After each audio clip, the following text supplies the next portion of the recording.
Ça va et toi? Ben, ça va bien. Et de quoi on va parler aujourd'hui? Alors aujourd'hui, on va parler du sujet de la malbouffe. Est-ce qu'on peut encore manger des choses de bonne qualité aujourd'hui? Oui, notamment dans ce qui concerne les chiens. Est-ce que les animaux ont aussi la possibilité, comme nous, de manger des bonnes choses de bonne qualité?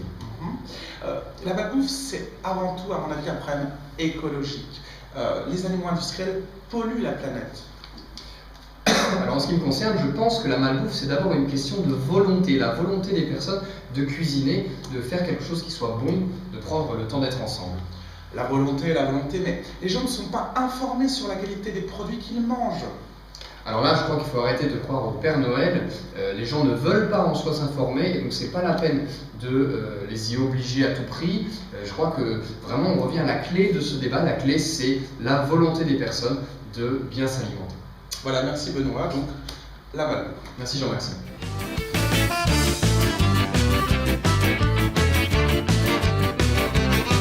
Alors, mesdames, messieurs, vous venez d'assister à un magnifique débat organisé grâce à ce petit jeu Speech. Alors Speech, c'est tout simplement une collection de cartes recto verso avec des images très variées, des personnes, des situations, des lieux, des sentiments, qui va vous permettre de libérer un peu l'imagination de vos étudiants.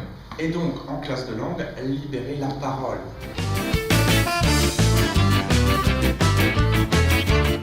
Alors Speech, donc, c'est un jeu de défi par la parole. Vous allez défier une autre personne selon 3 types de règles. Premier type, le débat. C'est ce que vous avez vu tout à l'heure. Le sujet, c'était la malbouffe. On choisit donc le sujet grâce à une image. Ensuite, chacun des élèves, chacun des joueurs a 5 cartes en main. Et grâce à ces cartes, il propose à tour de rôle un argument en rapport à l'image. Par exemple, la malbouffe, ce n'est pas écologique. Alors, un autre type de défi qu'on peut organiser, c'est un défi de questions-réponses. Chaque joueur a 5 cartes. Le premier joueur pose une question en utilisant une de ses cartes. Par exemple, qu'y a-t-il dans cette lettre? Et le joueur en face doit utiliser une de ses cartes pour répondre. C'est une lettre d'amour. Et puis, il peut développer s'il le souhaite ou pas, selon le niveau du groupe. Voilà. Et ensuite, il pose à son tour une question, une sorte de ping-pong. Voilà.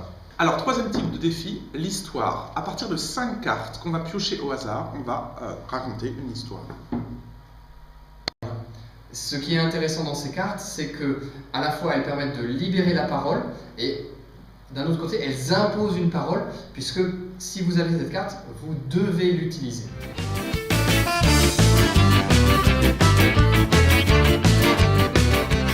Alors maintenant, quelques applications pédagogiques plus spécifiques parmi d'autres, des applications qu'on a créées, voilà, simplement à partir du jeu. La première, à partir de la fin du niveau A1, quand on travaille le passé composé, on va simplement, avec les 5 cartes, créer une frise pour travailler la succession des événements. Donc je vais placer par exemple 5 événements à la suite les uns des autres, voilà. Vous voyez que sous les cartes il y a des petits connecteurs pour décrire la succession, d'abord, ensuite, puis.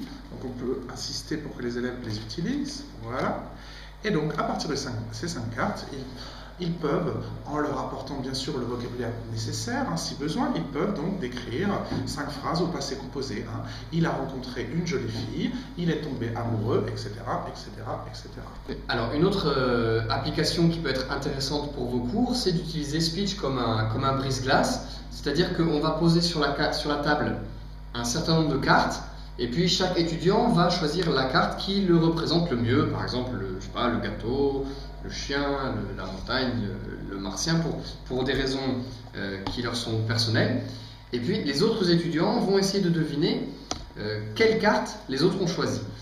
Voilà, je pense que tu as choisi le chien parce que tu aimes les chiens.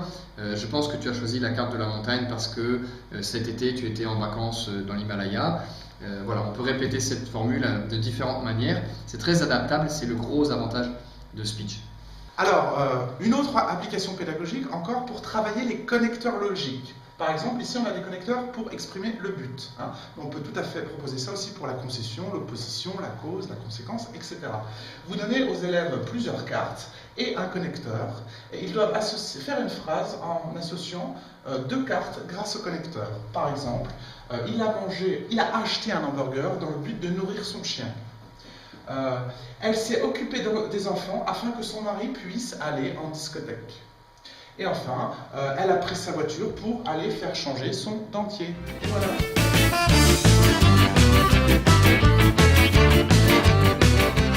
Alors, on récapitule. Speech, le jeu qui se la raconte. C'est 120 cartes dans une toute petite boîte pour débloquer la communication dans votre salle de classe.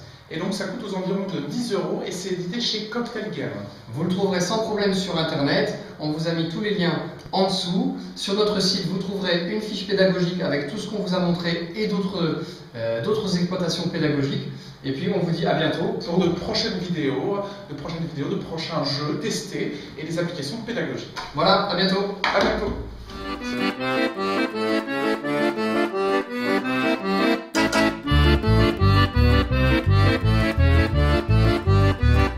C'est bien, hein? Ça c'est cool, hein? Ça c'est super.